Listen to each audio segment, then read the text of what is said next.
এর কঠিন অবস্থা এই চ্যাপ্টারের গাণিতিক সমস্যাগুলির সমাধান করব। তো তোমরা জানো যারা ক্লাস 12-এ পড়ছো, ওল্ড সিলেবাস, তোমাদের এই বছর লাস্ট এই পদার্থের কঠিন অবস্থা এই চ্যাপ্টার রয়েছে। আর যারা ক্লাস 11-এ পড়ো, তোমাদের ফার্স্ট সেমিস্টারে এই চ্যাপ্টার ইনক্লুড করা হয়েছে।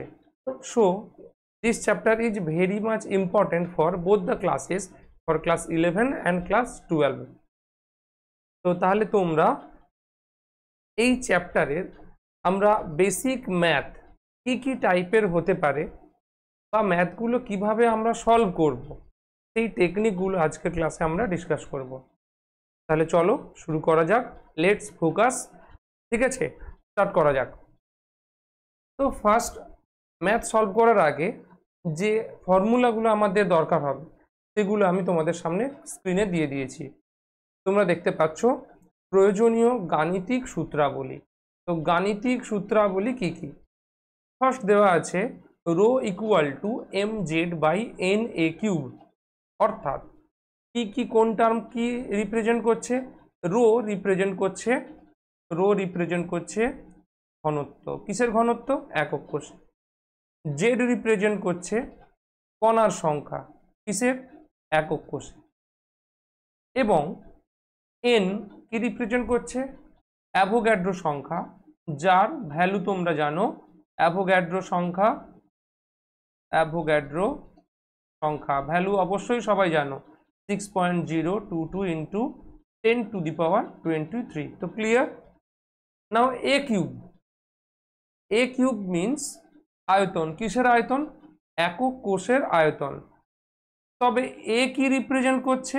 এ রিপ্রেজেন্ট করছে, দেখো এই যে ঘনক, এই ঘনকের একটি বাহুর দৈর্ঘ্য। বোঝা গেছে কোন বাহুর দৈর্ঘ্য? বাহুর দৈর্ঘ্য বলতে কোনটা? এইটা,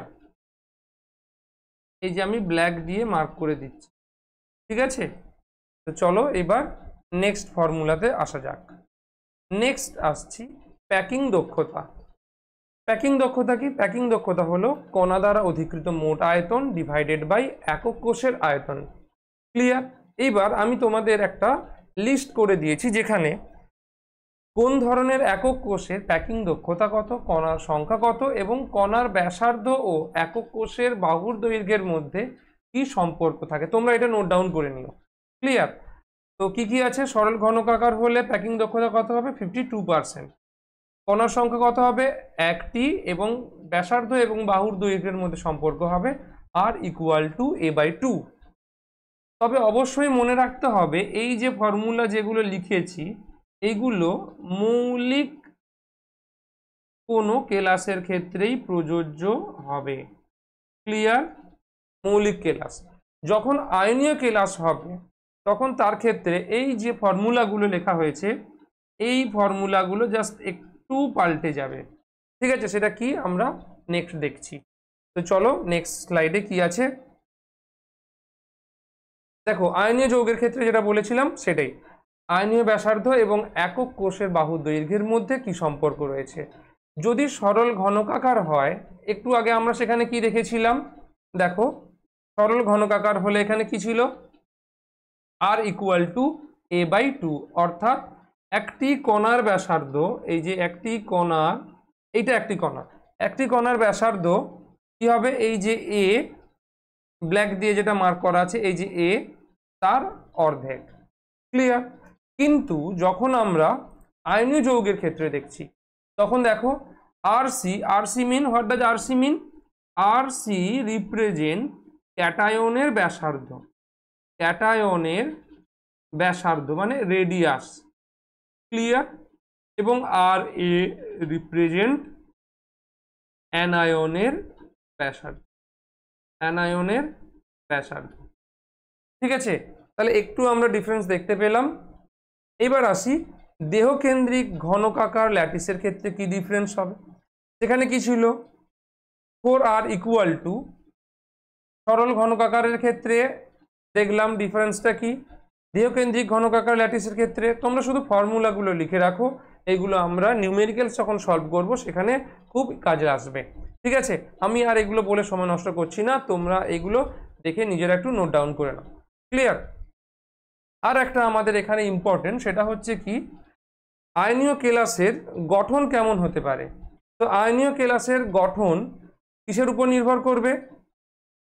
তার জ্যামিতিক গঠনাকৃতির উপর। কি ধরনের জ্যামিতিক গঠনাকৃতি হতে পারে? ত্রিমাত্রিক, সমতলাকার হতে পারে, চতুস্তলকীয় হতে পারে, অষ্টতলকীয় হতে পারে, ঘনকাকার হতে পারে। সেগুলো কিসের উপর নির্ভর করবে? স্ববর্গাঙ্ক সংখ্যা, বা যার অপর নাম কি coordination number. Coordination number, coordination number জানো নিশ্চয়ই, যে কোনো একটা আয়নকে তার চারদিক থেকে ঘিরে থাকবে যতগুলি আয়ন বা যতগুলি কণা, সেটাকেই বলা হবে তার কোঅর্ডিনেশন সংখ্যা। তো আমি ওইসব ডিটেলসে যাচ্ছি না এখন, আমি শুধু তোমাদের এই ফর্মুলাগুলো একটু ডিসকাস করে দিলাম। তবে ভেরি ভেরি ইম্পর্টেন্ট যেটা, সেটা হচ্ছে NaCl কেলাস। এইটা নোট করে রাখবে স্টার মার্ক দিয়ে। NaCl কেলাস, এখানে আমরা ক্যাটায়ন এবং অ্যানায়নের রেডিয়াসের যোগফল, ক্যাটায়ন এবং অ্যানায়নের ব্যাসার্ধের যোগফল কি হবে? একক কোষের যে বাহুর দৈর্ঘ্য তার অর্ধেক হবে। এটা তোমাদের ইম্পর্টেন্ট, মার্ক করে রাখবে। ঠিক আছে, তো চলো এবার নেক্সট আমরা ম্যাথ শুরু করি, নিউমেরিক্যাল স্টার্ট করব। দেখো ফার্স্ট কোয়েশ্চেন বলা হয়েছে ক্রোমিয়াম ধাতু দেহকেন্দ্রিক ঘনকাকার কেলাস। দেহকেন্দ্রিক মানে কি? বডি সেন্টার কিউবিক বা PCC। যখনই দেহকেন্দ্রিক কেলাস বলে দিল তখনই আমাদের জেনে নিতে হবে এখানে কণার সংখ্যা, মানে জেড কি রিপ্রেজেন্ট করছে? 2। কণার সংখ্যা হলো 2। আর কি রিপ্রেজেন্ট করছে? এখানে একক কোষ এবং পরমাণুর ব্যাসার্ধের কি সম্পর্ক আছে? 4r = √3 × a। ক্লিয়ার? এটা দেহকেন্দ্রিক। দেখো ক্রোমিয়াম ধাতু বলেছে, আয়নীয় যৌগ বলেনি। ক্রোমিয়াম ধাতু বলেছে, তাই এটি মৌলিক কেলাস। মৌলিক কেলাস, সেই জন্যই আমি এই ফর্মুলা লিখলাম, এই 4r = √3 × a। ক্লিয়ার হয়েছে? তো এবার নেক্সট আমরা আসবো, কি বলেছে? যদি ক্রোমিয়াম পরমাণুর ব্যাসার্ধ কত? 125 পিকোমিটার। আচ্ছা, এইখানে তোমাদের একটু টার্মগুলো লিখে রাখবে। Picometre, PM = 1 PM = 10⁻⁻12 metre. Centimetre নিলে কি হবে? এর সাথে 10 স্কোয়ার মাল্টিপ্লাই হয়ে যাবে, অর্থাৎ -10 centimetre. 1 nanometre = 10⁻⁻9 metre, or we can say 10⁻⁻7 centimetre. Next আসবো 1 angstrom = 10⁻⁻10 metre, or we can say 10⁻⁻8 centimetre. These units are very much important, মানে খুব খুব ইম্পর্টেন্ট। আমরা যে নিউমেরিক্যালসগুলো সলভ করব সেগুলো এর উপরই বেস করে হবে।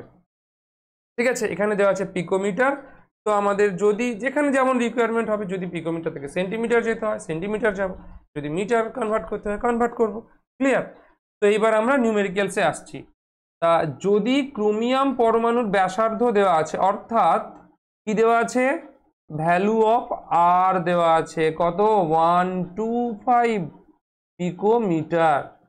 কি নির্ণয় করতে হবে? ক্রোমিয়ামের কেলাসে একক কোষের কিনারা দৈর্ঘ্য, মানে এইটা, বুঝতে পারছো? Is it clear? এইটা হচ্ছে একক কোষের দৈর্ঘ্য, বা একক কোষের বাহুর দৈর্ঘ্য। আর এইগুলো হচ্ছে পরমাণু, এইটা তার ব্যাসার্ধ, এইটা বা এইটা। ক্লিয়ার? তো আর = 125 পিকোমিটার দেওয়া আছে। তাহলে এই ইকুয়েশন আমরা ইউজ করব, √3 × a = 4 × r, or a = 4r /√3। Clear?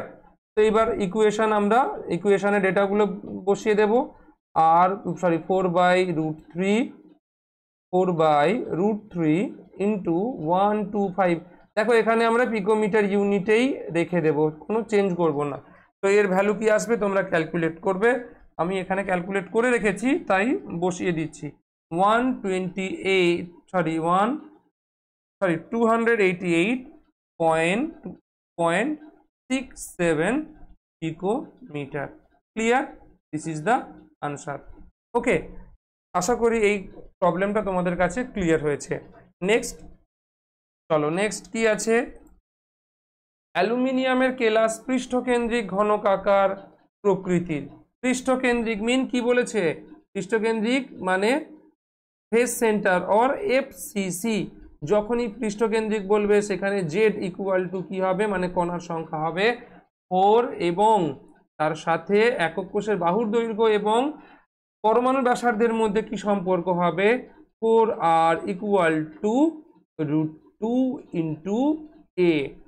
তাহলে এখান থেকে আমরা কি calculate, same question, a equal to কি হবে 4r ডিভাইডেড বাই √2।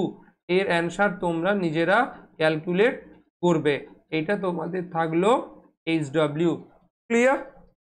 চলো এবার আসি নেক্সট কোয়েশ্চেন। আচ্ছা আমি অ্যান্সার বলেও দিচ্ছি, অ্যান্সার হবে 353.55 পিকোমিটার। এটা অ্যান্সার, তোমরা ক্যালকুলেট করে আমার সাথে ম্যাচ করে নিও। ঠিক আছে, তো চলো আমরা নেক্সট আসছি। কোয়েশ্চেন নাম্বার 3, একটি ঘনকাকার একক কোষে কণাগুলির দ্বারা অধিকৃত মোট আয়তন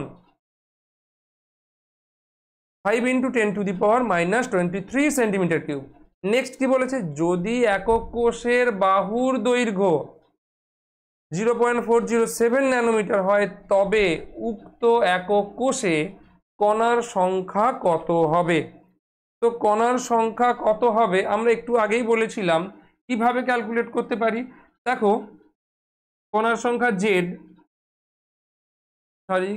কণার সংখ্যা জেড 2 হলে কি ধরনের কেলাস হয়, ডিসিসি। কণার সংখ্যা জেড ইকুয়াল টু 4 হলে কি হবে, এফসিসি। কণার সংখ্যা জেড ইকুয়াল টু 1 হলে সিম্পল কিউব। ক্লিয়ার? তো আমরা জানি প্যাকিং দক্ষতা, প্যাকিং ফ্র্যাকশন ইকুয়াল টু কি জানি, যদি 0.52 or 52% হয় তাহলে সেটা কিসের সাথে ইকুয়াল হবে, সিম্পল কিউব। নেক্সট যদি 68% হয় তখন কি হবে, বিসিসি। যদি 74% হয় তাহলে হবে এফসিসি। দেখো একটার সাথে আর একটা কোয়েশ্চেন রিলেটেড। তো আমরা যদি এখানে প্যাকিং দক্ষতা ক্যালকুলেট করতে পারি, প্যাকিং দক্ষতা ইকুয়াল টু কি, আমরা জানি কণার দ্বারা অধিকৃত আয়তন, কণার আয়তন ডিভাইডেড বাই একক কোষের আয়তন, একক কোষের আয়তন, মোট আয়তন। ঠিক আছে, তো এখানে আমরা বসিয়ে দেব কি হবে, কণা দ্বারা অধিকৃত আয়তন 5 × 10⁻23 সেন্টিমিটার কিউব ডিভাইডেড বাই, দেখো একক কোষের বাহুর দৈর্ঘ্য দেওয়া আছে 0.407 ন্যানোমিটার। তাহলে এখানে আমাদের ন্যানোমিটার থেকে সেন্টিমিটার ইউনিটে কনভার্ট করতে হবে। কেন? তার কারণ একটা ইউনিট সেন্টিমিটার কিউবে দেওয়া আছে। ঠিক আছে, তো আমাদের এইভাবে ইউনিট কনভার্সনগুলো করতে হবে, না হলে কোয়েশ্চেন ভুল হয়ে যাবে। তো কি দেওয়া আছে, 0.407 ন্যানোমিটারের জায়গায় কি লিখবো, 10⁻⁷ সেন্টিমিটার হোল কিউব। একটি কোষের বাহু দৈর্ঘ্য ঘনকের ক্ষেত্রে কি জানি, এ হলে ঘনকের আয়তন কি হবে, ঘনকের বাহুর দৈর্ঘ্য and a cube equal to ঘনকের আয়তন। ক্লিয়ার? তাই এখানে তোমরা ডেটা সলভ করবে, সলভ করলে কত আসবে দেখবে 0.74 আসবে। ঠিক আছে, অর যদি আমরা পার্সেন্টেজে কনভার্ট করে দিই 74%, অথবা আমরা কি বলতে পারি, কি ধরনের কেলাস, পৃষ্ঠকেন্দ্রিক। ক্লিয়ার? তো পৃষ্ঠকেন্দ্রিক কেলাস হলে কণার সংখ্যা কত হবে, জেড ইকুয়াল টু 4। এটাই হবে অ্যান্সার। আচ্ছা আমি কোয়েশ্চেনগুলো সলিউশন করে রেখেছি, মানে ক্যালকুলেশনগুলো আমি করে রেখেছি, তার কারণ ক্যালকুলেশন বসাতে গেলে অনেকটা টাইম লাগবে। তোমরা অবশ্যই নিজেরা ক্যালকুলেশন করবে, ক্যালকুলেশন করে সেটা ম্যাচ করিয়ে নেবে। যদি কোথাও প্রবলেম থাকে অবশ্যই কমেন্ট করে জানাতে থাকবে। ঠিক আছে, তো clear question number 3 up to question number 3 I think সবার ক্লিয়ার হয়েছে। নেক্সট আসবো কোয়েশ্চেন নাম্বার 4। কি আছে, একটি ধাতু ঘনকাকার কেলাস গঠন করে। তো আবারও বলছি, একটি ধাতু বলেছে মানে এটা অবশ্যই মৌলিক কেলাস। মৌলিক কেলাস কি হবে, ঘনকাকার কেলাস গঠন করে, তার পারমাণবিক গুরুত্ব মানে এম দেওয়া আছে 75। তারপর কি বলেছে, উক্ত কেলাসের একক কোষের বাহুর দৈর্ঘ্য মানে এ ইজ গিভেন 5 × 10⁻⁸ সেন্টিমিটার। যদি ধাতুর ঘনত্ব দেওয়া আছে মানে রো দেওয়া আছে 2 গ্রাম পার সেন্টিমিটার কিউব।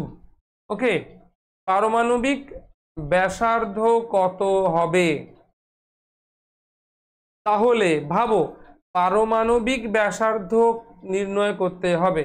তো পারমাণবিক ব্যাসার্ধ নির্ণয় করতে গেলে আমাদের জানতে হবে, এখানে তো এ দেওয়া আছে, আমাদের জানতে হবে যে একক কোষটি কি ধরনের, মানে এটা সরল ঘনকাকার মানে সিম্পল কিউব নাকি এফসিসি নাকি বিসিসি। যদি এগুলো জানতে পারি তবেই আমরা পারমাণবিক ব্যাসার্ধের সঙ্গে এর সম্পর্ক তৈরি করতে পারবো, আদারওয়াইজ আমরা সম্পর্ক তৈরি করতে পারবো না। তাই কি করতে হবে, এই যে ডেটা যেগুলো গিভেন আছে, from all that data given আমাদের কি করতে হবে, value of Z must be calculated. Z আমরা জানি, ফর্মুলা কি, M Z divided by Avogadro number into একক কোষের আয়তন, এটা কি ঘনত্ব সমান। তাহলে জেড ইকুয়াল টু কি হবে, ঘনত্ব into Avogadro number into A cube divided by M. ঠিক আছে, দেখো তাহলে ডেটাগুলো বসিয়ে দেব। 2 × 6.022 × 10⁻23 into m is given as 75 gram per centimeter cube and sorry একটু ভুল হয়ে গেল বসানো ডেটা, আমি ইরেজ করে দিচ্ছি। চলো নেক্সট কি হবে, তাহলে ইন্টু এ কিউবের ভ্যালু কত হবে, 5 × 10⁻⁸ সেন্টিমিটারের হোল কিউব ডিভাইডেড বাই 75। তো এখান থেকে আমরা দেখব ভ্যালু অফ জেড কত আসবে, তোমরা ক্যালকুলেট করবে। ভ্যালু অফ জেড আমি বসিয়ে দিচ্ছি 2.007। দেখো 2.007 or 2 উই ক্যান কনসিডার। তাহলে 2 হবে কিসের জন্য, অবশ্যই আমরা জানি ফর বিসিসি কণার সংখ্যা হয় 2। ঠিক আছে, তো কণার সংখ্যা হয় 2, তার মানে এইবার সম্পর্ক কি হবে, বডি সেন্টারের ক্ষেত্রে 4r equal to √3 into a, or r equal to √3 divided by 4 into a, আর এ দেওয়া আছে, তাহলে √3 ডিভাইডেড বাই 4 ইন্টু এ কত আছে 5 অ্যাংস্ট্রম। আমরা অ্যাংস্ট্রমেই রেখে দেব। তাই এটা ক্যালকুলেট করলে তোমাদের আসবে কত, 2.16 অ্যাংস্ট্রম। ক্লিয়ার, এইটা হবে answer. Is it okay? I think question number 4 পর্যন্ত সবার ক্লিয়ার হয়েছে। এবার তোমরা এখান থেকে সলভ করে নিতে পারো। তো চলো এবার আসছি নেক্সট কোয়েশ্চেন। তোমরা ভিডিও পজ করে ম্যাথ সলিউশনগুলো ক্যালকুলেশনগুলো কপি করে নিও। তো চলো নেক্সট কোয়েশ্চেন নাম্বার 5। কি বলা হয়েছে, কপার পৃষ্ঠকেন্দ্রিক কিউবিক একক কোষ, কপার বলে দিয়েছে মানে এটাও কি হবে, এটাও হবে মৌলিক, এটাও হবে মৌলিক একক কোষ মৌলিক। তো পৃষ্ঠকেন্দ্রিক বলে দিয়েছে, তাহলে পৃষ্ঠকেন্দ্রিক মানে ফার্স্ট আমরা লিখে নেব এফসিসি ইকুয়াল টু মানে জেড ইকুয়াল টু কত হবে 4। তারপর কি আছে পরমাণুর ব্যাসার্ধ দেওয়া আছে, পরমাণুর ব্যাসার্ধ মানে আর দেওয়া আছে 125.6 পিকোমিটার। তো এবার আর কি দেওয়া আছে, এম দেওয়া আছে 63.5 অ্যাটমিক মাস ইউনিট, আর আমরা গ্রাম পার সেন্টিমিটার কিউবে কনভার্ট করে নেব। তাহলে দেওয়া আছে, আর অ্যাভোগাড্রো নাম্বার আমরা জানি 6.022 ইন্টু 10⁻23। ক্লিয়ার? তাহলে এখান থেকে আমরা ঘনত্ব কিভাবে নির্ণয় করতে পারবো? ঘনত্ব সমান রো ইকুয়াল টু, ফর্মুলা জানি, M Z divided by N into A cube. তো এইবার তাহলে ভ্যালু অফ এম বসিয়ে দেব 63.5 ইন্টু 4 বসিয়ে দেব, তারপর অ্যাভোগাড্রো নাম্বার 6.022 ইন্টু 10⁻23 ইন্টু, তাহলে ভ্যালু অফ এ কি করে বসাবো? আমরা জানি 4r equal two √2 into a, or we can write a equal to 4r divided by √2। তাহলে এখান থেকে আমরা এর ভ্যালু ক্যালকুলেট করতে পারবো। তো ওখান থেকে যদি দেখি এর ভ্যালু আসবে 4.48 ইন্টু 10⁻23 সেন্টিমিটার ইউনিটেই আসবে, সেন্টিমিটার ইউনিট আসবে। তো এবার সেটাকে আমরা কিউব করব, না সরি, এটা তোমাদের এর ভ্যালু নয়, এটা তোমাদের একদম আমি এ কিউবের ভ্যালু বসিয়েছি। তো তোমরা এর ভ্যালু কি হয় সেটা এখানে ক্যালকুলেট করবে, তারপর সেখান থেকে এ কিউবের ভ্যালু আনবে। ঠিক আছে? তো আমি একদম বসিয়ে দিয়েছি, কারণ ক্যালকুলেশন একটু তাড়াতাড়ি হয়ে যাবে। ওকে, তো এখান থেকে ঘনত্ব কি তৈরি হবে, তোমরা এখানে ডেটাগুলো বসাবে, বসিয়ে নিজেরা ক্যালকুলেট করবে। এখান থেকে যেটা আসবে 9.4 গ্রাম পার সেন্টিমিটার কিউব। আমি বলে যাচ্ছি কিন্তু এটাও সেন্টিমিটার ইউনিটে আসবে, আমরা এই পিকোমিটার থেকে সেন্টিমিটারে সব কনভার্ট করে নিয়েছি। ক্লিয়ার? তো চলো এইবার তাহলে এখানে অ্যান্সার কি হবে, 9.4 গ্রাম পার সেন্টিমিটার কিউব। ওকে, তো এইবার আসবো আমরা কোয়েশ্চেন নাম্বার 6। সিলভার পৃষ্ঠ কেন্দ্রিক ঘনকাকার জালক রূপে কেলাসিত হয়। সিলভার এটাও বলবো আমি, এটাও কি মৌলিক, মৌলিক। পৃষ্ঠকেন্দ্রিক হলে F CC Z equal to কি হবে 4। ক্লিয়ার? কিনারা দৈর্ঘ্য দেওয়া আছে, মানে এ ইকুয়াল টু এটা দেওয়া আছে, তাহলে ঘনত্ব দেওয়া আছে রো ইকুয়াল টু এইটা, তাহলে আপেক্ষিক পারমাণবিক ভর। তো আমরা জানি এ rho equal to M Z divided by N into A cube.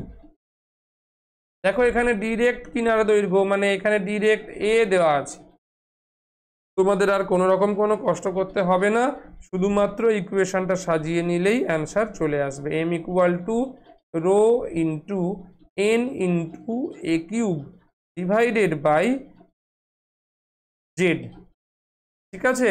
তো যেটা অ্যান্সার আসবে আমি বসিয়ে দিচ্ছি 106.37, 106.37। এবার যেহেতু পারমাণবিক গুরুত্ব এর কোনো একক নেই, বা যদি আমরা মোলার ভর হিসেবে প্রকাশ করতে চাই তাহলে কি একক নেব, মোল, সরি গ্রাম পার মোল।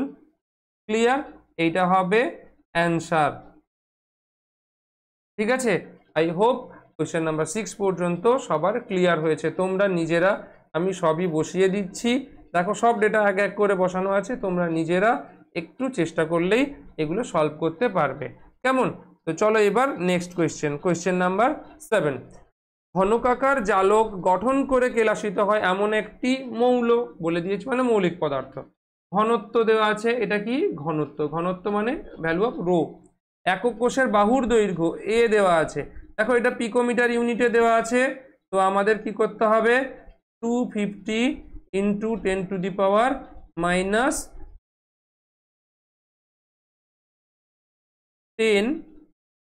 সেন্টিমিটার। ঠিক আছে, তো a equal to 250 into 10⁻⁻10 centimetre. আর কি দেওয়া আছে, মৌলটির 234 গ্রাম পরিমাণে পরমাণু সংখ্যা কত? আচ্ছা, 4 ইন্টু 10⁻24 প্রতি একক কোষে পরমাণু সংখ্যা নির্ণয় করো। আগে কোয়েশ্চেনটা ভালো করে বোঝো, এটা একটু অন্য টাইপ। কি আছে, ঘনকাকার জালক গঠন করে কেলাসিত হয়। তো আমরা জানি না সেখানে এটা কি ধরনের, মানে জেড ইকুয়াল টু কত সেটা আমরা জানি না। জানি কি, ঘনত্ব জানি, একক কোষের একটি বাহুর দৈর্ঘ্য জানি। ঠিক আছে, তাহলে আমরা এটা এখান থেকে ক্যালকুলেট করতে পারি কি, একক কোষের বাহুর দৈর্ঘ্য যদি a ইকুয়াল টু 250 পিকোমিটার হয়ে থাকে, তাহলে একক কোষের আয়তন অবশ্যই ক্যালকুলেট করতে পারবো, 250 ইন্টু 10⁻⁻10 সেন্টিমিটার এর হোল কিউব। ক্লিয়ার? তো এখান থেকে আমরা সহজেই একক কোষের এটা কি হবে, তাহলে লিখে দিচ্ছি, একক কোষের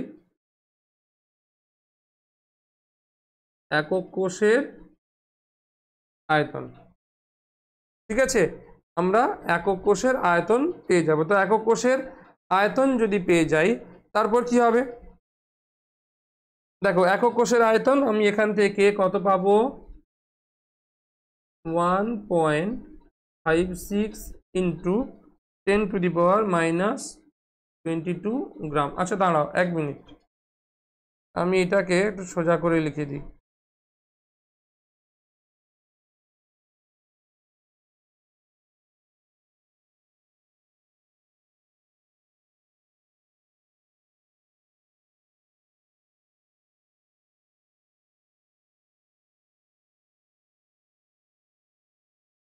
দেখো কি দেওয়া আছে, আমাদের কি নির্ণয় করতে হবে, জেড ইকুয়াল টু নির্ণয় করতে হবে, তাই তো? জেড ইকুয়াল টু কি সেটা জানতে হবে। তো দেখা যাক জেড ইকুয়াল টু কি জানতে হয় কি না সেটা দেখব। প্রথমে কি দেওয়া আছে, একক কোষের একটি বাহুর দৈর্ঘ্য দেওয়া আছে, তাহলে আমরা কি নির্ণয় করব, প্রথমে একক কোষের আয়তন কত হবে। একক কোষের আয়তন কত হবে, একক কোষের আয়তন সমান a কিউব সমান, তাহলে 250 ইন্টু 10⁻⁻10 সেন্টিমিটারের হোল কিউব। কত ভ্যালু আসবে, 1.56 ইন্টু 10⁻⁻23 ইন্টু 10⁻⁻23 সেন্টিমিটার কিউব। ঠিক আছে, এইবার দেখো একক কোষের আয়তন পাওয়া গেল, এখানে আর একটা ডেটা দেওয়া আছে, ঘনত্ব। এখানে ঘনত্ব দেওয়া আছে, আমরা জানি ঘনত্ব সমান ভর বাই আয়তন। তো এখান থেকে এম ইকুয়াল টু কি লিখতে পারি, ডি ইন্টু ভি। তাহলে একক কোষের ভর সমান, একক কোষের ভর সমান কি হবে, 1.56 ইন্টু 10⁻⁻23 ইন্টু ঘনত্ব কত দেওয়া আছে, 7.5 গ্রাম পার সেন্টিমিটার কিউব। দেখো এটাও সেন্টিমিটার কিউব আর এটা পার সেন্টিমিটার কিউব, দুটো সেন্টিমিটার কিউব ক্যান্সেল আউট হয়ে যাবে, তাহলে শুধু থাকবে ইউনিট গ্রাম। ঠিক আছে, তো কত হবে, 1.17 ইন্টু 10⁻⁻22 গ্রাম, 1.17 ইন্টু 10⁻⁻22 গ্রাম। ঠিক আছে, তোমরা নিজেরা ক্যালকুলেট করবে, আমি ক্যালকুলেশন মানে সময় বাঁচানোর জন্য আমি ক্যালকুলেশনগুলো করে রেখেছি। ঠিক আছে, তাহলে একক কোষের ভর দেখা গেল এইটা। এইবার দেখো ভালো করে কোয়েশ্চেনটা বুঝবো, কি দেওয়া আছে, মৌলটির 234 গ্রাম পরিমাণে পরমাণুর সংখ্যা। তাহলে 234 গ্রাম পরিমাণে কতটা পরমাণু আছে, 234 গ্রাম পরিমাণে পরমাণুর সংখ্যা পরমাণুর সংখ্যা কত? 4 × 10⁻24। তো বলেছে প্রতি একক কোষে কত হবে। একক কোষ মানে আমরা কি জানি, এইটা একক কোষ। এবার দেখো আমি এখান থেকে একক কোষের আয়তন তার সাথে ঘনত্ব মাল্টিপ্লাই করে যেটা পেয়েছি সেটা কি একটা একক কোষের ভর, মানে এই যে একক কোষ তার সম্পূর্ণ ভর। তাহলে এইটাকে আমরা ঐকিক নিয়ম প্রয়োগ করে করতে পারি যে 234 গ্রাম পরিমাণে পরমাণুর সংখ্যা যদি দেওয়া থাকে তাহলে 1 গ্রাম পরিমাণে কত হবে? 4 × 10⁻24 ডিভাইডেড বাই 234। এইবার এখানে কত গ্রাম বলেছে? 1.17 × 10⁻22 গ্রাম। আমি একসাথেই করে দিলাম কারণ এটা কি, এটি হলো একটি একক কোষের ভর। ঠিক আছে, তাহলে এর সাথে কি হবে, ঐকিক নিয়ম নিশ্চয়ই এটা মাল্টিপ্লাই হয়ে যাবে 1.17 × 10⁻22 গ্রাম। ক্লিয়ার? তো এটা আমরা ক্যালকুলেট করব, যে অ্যান্সার আসবে সেটা হলো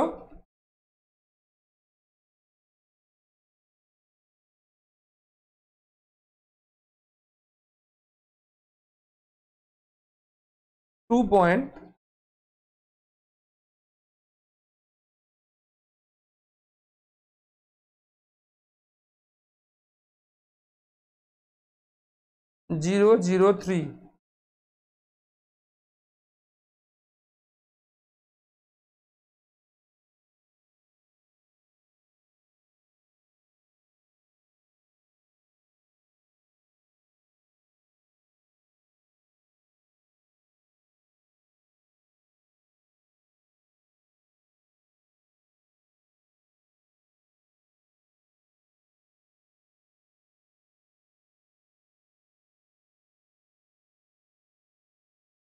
আচ্ছা,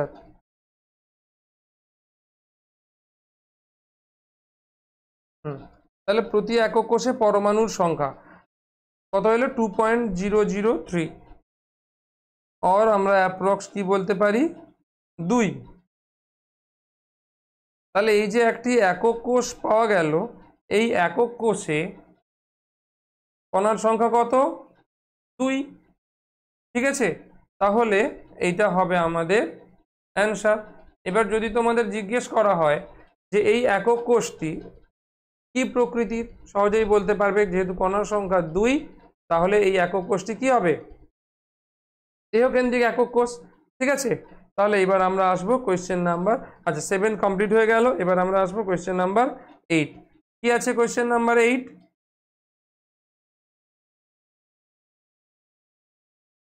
চলো, একটি মৌল দেওয়া আছে, মানে মৌলিক কেলাস, যার ঘনত্ব দেওয়া আছে দেহকেন্দ্রিক ঘনক আকার মানে BCC। এই যে দেহকেন্দ্রিক মানে BCC বা Z = হবে 2। তো একক কোষের বাহুর দৈর্ঘ্য দেওয়া আছে, উক্ত মৌলের 156 গ্রামের মধ্যে পরমাণুর সংখ্যা নির্ণয় করতে হবে এবং একক কোষের সংখ্যা নির্ণয় করতে হবে। দেখো আগের অঙ্কের সঙ্গে ডিফারেন্সটা কি?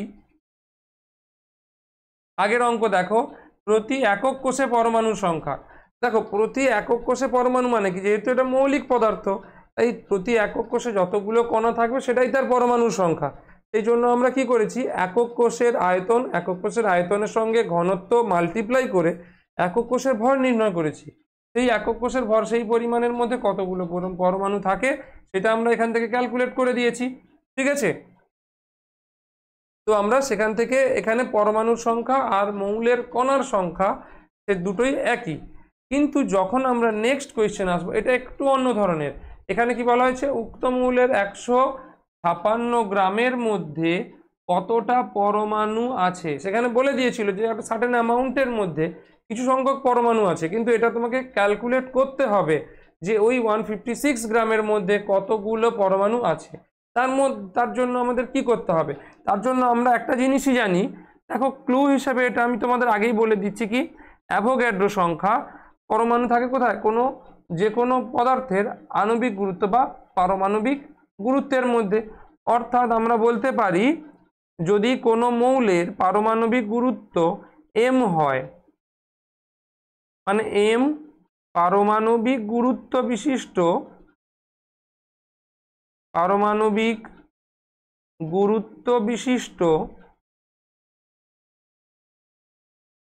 কোনো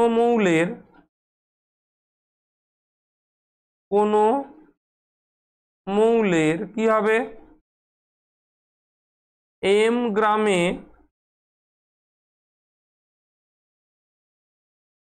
পরমাণুর সংখ্যা, যেহেতু মৌলের পরমাণু কত হবে, অ্যাভোগাড্রো সংখ্যা বা 6.022 ইন্টু 10⁻23 সংখ্যক m গ্রামের মধ্যে। তো এখানে এইটা ক্লু। তাহলে আমাদের কি ক্যালকুলেট করতে হবে, যদি এইটা জানতে পারি m আণবিক গুরুত্ব বা পারমাণবিক গুরুত্ব, যেহেতু পরমাণু বলেছে তাই পারমাণবিক গুরুত্ব নির্ণয় করব। যদি পারমাণবিক গুরুত্ব নির্ণয় করতে পারি তাহলে আমাদের এই প্রবলেম সলভ করা অনেকটাই সহজ হয়ে যাবে। তো কিভাবে নির্ণয় করতে পারবো, ফর্মুলা একটাই, ঘনত্ব সমান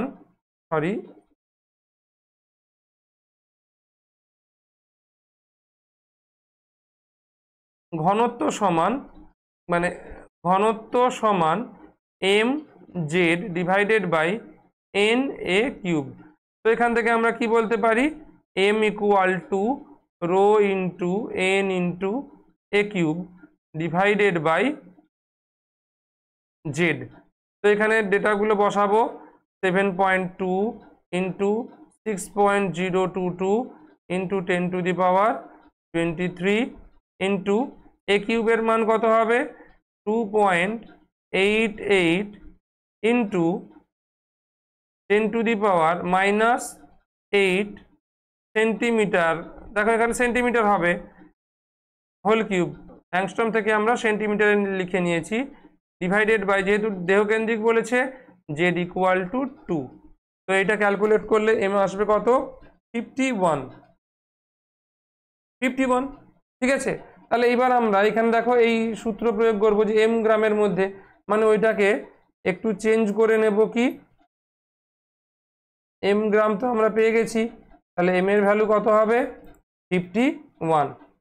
তো এখানে লিখব 51 গ্রামের মধ্যে পরমাণুর সংখ্যা এটা, তাহলে 1 গ্রামের মধ্যে পরমাণুর সংখ্যা কত হবে, 6.022 ইন্টু 10⁻23 ডিভাইডেড বাই 51। এবার কোয়েশ্চেন কি বলেছে, কত গ্রামের মধ্যে, 156 গ্রামের মধ্যে, তো ইন্টু 156 গ্রামের মধ্যে এইভাবে হবে। ক্লিয়ার?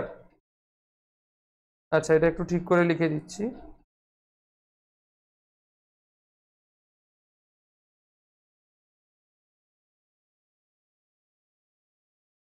156 গ্রামের মধ্যে পরমাণুর সংখ্যা। ক্লিয়ার? এবার এটা ক্যালকুলেট করলে কত হবে, এখানে ক্যালকুলেশন হবে 1.8 ইন্টু 10⁻24 সংখ্যক। তাহলে পরমাণুর সংখ্যা পেলাম কত, অতএব পরমাণুর সংখ্যা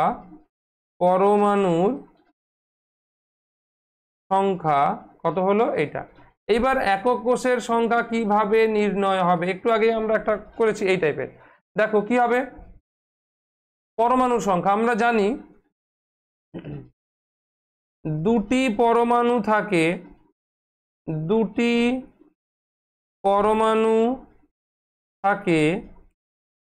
একটি একক কোষের মধ্যে, একটি একক কোষে। তাহলে একটি পরমাণু থাকে 1/2 একক কোষের মধ্যে, আর এখানে কতগুলো পরমাণু, 1.8 ইন্টু 10⁻24 সংখ্যক, তাহলে ইন্টু 1.8 ইন্টু 10⁻24। দেখো তোমরা এবার অনেকে বলবে যে দুটি পরমাণু কেন নিয়েছি, দেখো এখানে কি দেওয়া আছে, দেহকেন্দ্রিক মানে জেড ইকুয়াল টু 2, অর্থাৎ একটা একক কোষের মধ্যে দুটো পরমাণু থাকবে। তো সেই জন্য আমরা নিলাম এটা দুটি পরমাণু থাকে একটি একক কোষের মধ্যে, একটি কত থাকবে, তাহলে এটা কত হবে 9 ইন্টু 10⁻9.0 ইন্টু 10⁻23। তাহলে পরমাণুর সংখ্যা পাওয়া গেল এবং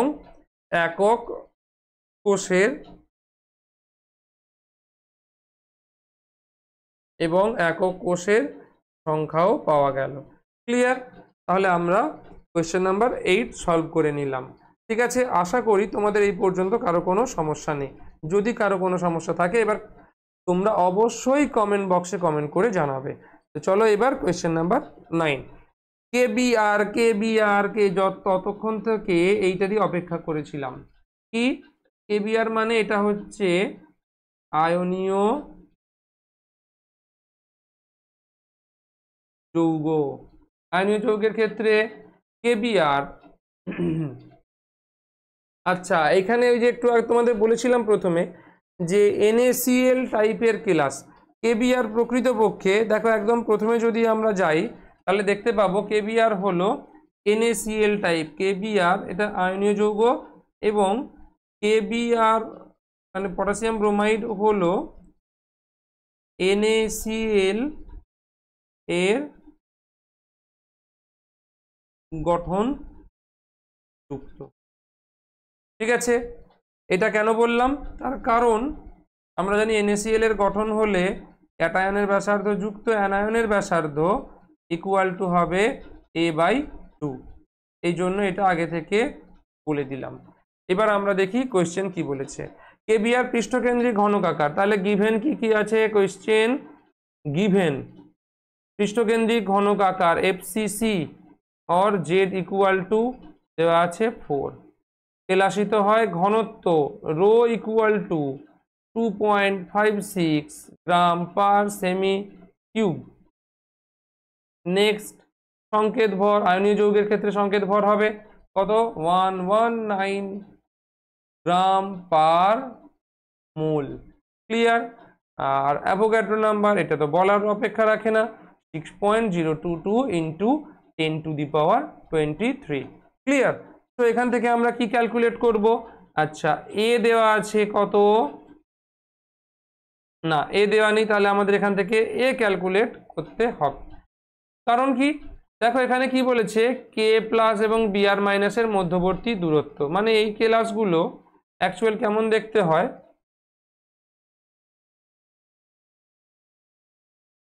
এই কেলাসগুলো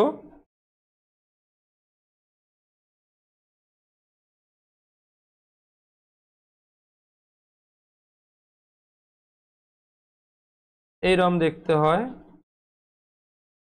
পৃষ্ঠকেন্দ্রিক। এখানে এই দুটো, ঠিক আছে, দেখো এই যে মাঝের দূরত্ব,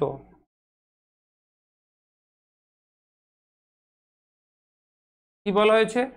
কে প্লাস এবং বিআর মাইনাসের মধ্যবর্তী দূরত্ব।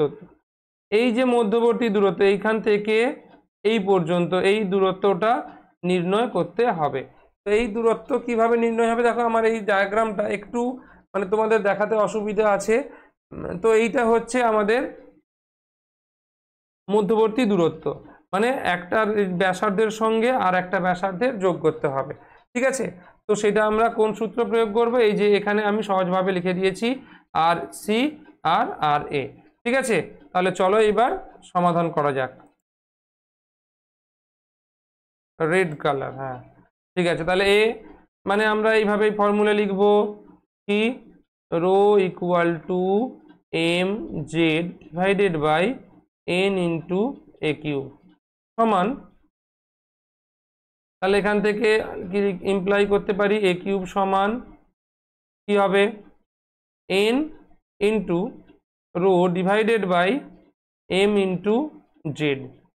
এবার ভ্যালু বসাবে, value of m 119 into rho দেওয়া আছে 2.56 ডিভাইডেড বাই m দেওয়া আছে সরি সরি সরি সরি, একটু চেঞ্জ হবে।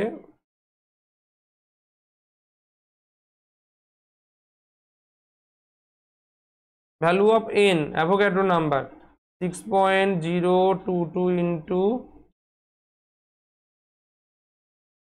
10⁻23, তার সঙ্গে আচ্ছা এটা 10 এমন,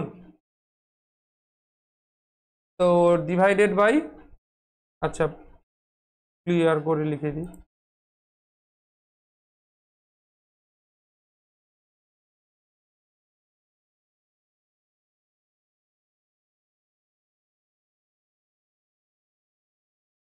কি হবে 6.022 into 10⁻23 into 2.56 divided by 119 into পৃষ্ঠকেন্দ্রিক মানে জেড ইকুয়াল টু 4।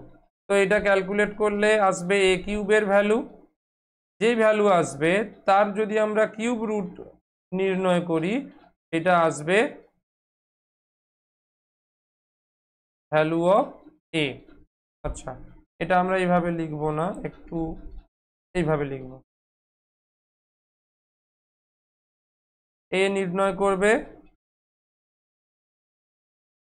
যদি এ হয় এ কি হবে কিউব রুট অফ এই যেটার ভ্যালু আসবে। ঠিক আছে, এটা তোমরা নিজেরা সলভ করবে, সলভ করে আমাকে জানাবে। তো আমি এইবার এখান থেকে এই যে রিলেশন অ্যাপ্লাই করব, তার যে মধ্যবর্তী দূরত্ব কে প্লাস এবং বিআর মাইনাসের দূরত্ব কত হবে। কে প্লাস এটা হচ্ছে কে প্লাস, আর বিআর মাইনাসের দূরত্ব মানে এটা অ্যানায়ন, সেটা হবে কি ওই এর যে ভ্যালু আসবে সেটাকে আমরা 2 দিয়ে ডিভাইড করব, যে অ্যান্সার আসবে সেটাই হবে অ্যান্সার। ঠিক আছে, আশা করি তোমাদের এটা বুঝতে কোনো সমস্যা নেই। তোমরা অবশ্যই অ্যান্সার ক্যালকুলেট করবে, অ্যান্সার ক্যালকুলেট করে আমাকে জানাবে।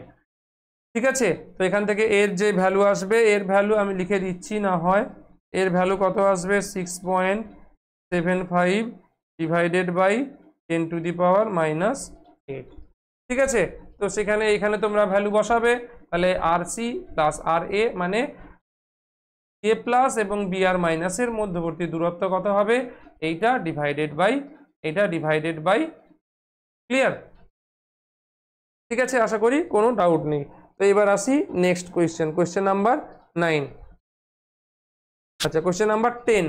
তো আয়রনের কেলাস দেহকেন্দ্রিক ঘনকাকার প্রকৃতিক, আয়রন মানে এটা মৌলিক কেলাস, অবশ্যই মৌলিক কেলাস।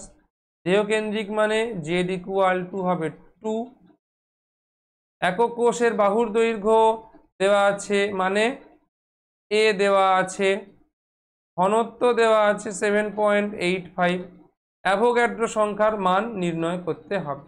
আয়রন মানে দেওয়া আছে আয়রন এফি, তাহলে এম ইকুয়াল টু দেওয়া আছে 56, আর ক্যালকুলেট করতে হবে, এখানে অ্যাভোগাড্রো নাম্বার আমরা বসিয়ে নিতে পারবো না, আমাদের ক্যালকুলেট করতে হবে। আর এ দেওয়া আছে কত, এ দেওয়া আছে 286.65 ইন্টু 10⁻⁻10 সেন্টিমিটার দেওয়া আছে। তো ফর্মুলা ইউজ করবে তোমরা, rho equal to M Z N into A cube, তাহলে এন কি হবে M into Z divided by rho into A cube, value of M 56, Z হবে পৃষ্ঠকেন্দ্রিক দেহকেন্দ্রিক, জেড হবে 2, রো দেওয়া আছে কত 7 point sorry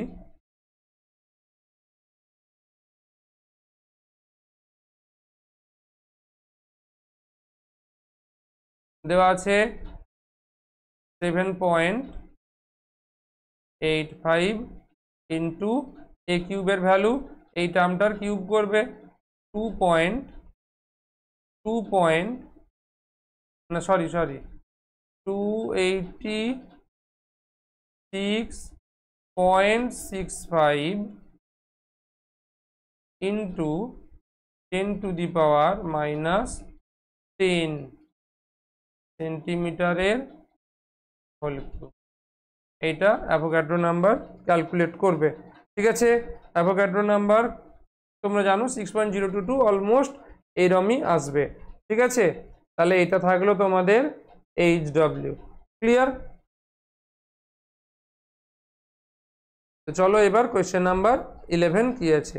question number 11, A B দেহ কেন্দ্রিক ঘনকাকার। এ বি দেওয়া আছে, দেখো এ বি দেহ কেন্দ্রিক কেলাস দেওয়া আছে। এ আর বি, তার মানে এটা মৌলিক নয়, এটা আয়নীয় কেলাস।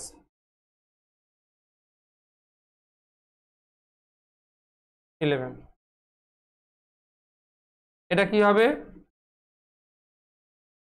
আয়নীয় কেলাস।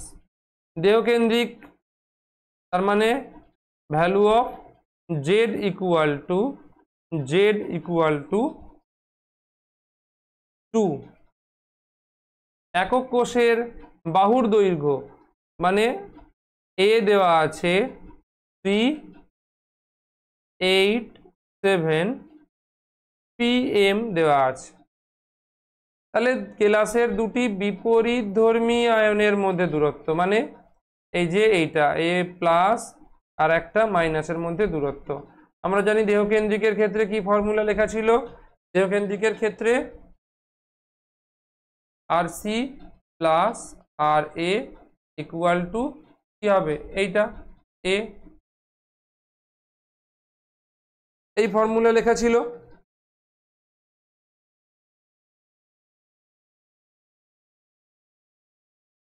ঠিক আছে, আচ্ছা সরি এটা নয়, এটা আমরা সরল ঘনকাকারের ফর্মুলা লিখে ফেলেছি, এটা নয়। কি হবে তোমরা বলো? ফর্মুলা কি ছিল?